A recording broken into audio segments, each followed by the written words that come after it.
If we look back in the industry, even 10 years ago, people would access applications on a fairly limited basis. Email was starting to come out. Websites weren't necessarily something that was used overly in companies. Today, everything we do is network-centric. But now placing all of the business on the network puts us in a situation we weren't in before. I expect performance to be good. Now that we are serving applications out to remote locations, we're going over that wide area network.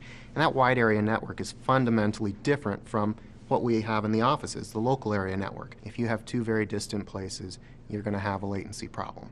Latency is really best manifest in a slowdown of the response time. We don't really have technology that makes light travel faster than what we call the speed of light.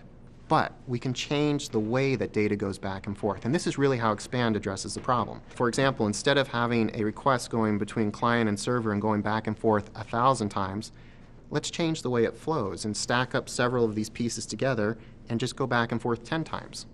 The result to the end user is, instead of 1,000 times 70 milliseconds, something like 70 seconds, I'm looking at 5 or 6 seconds.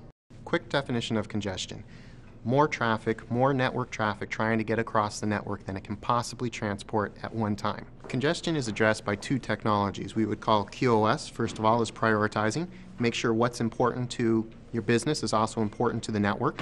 So the most important traffic goes first and has priority on the network. Other times, it'll happen where my network simply can't handle enough of the business critical traffic that my business wants to send across it. And so in that case, I want to be able to make that network feel bigger.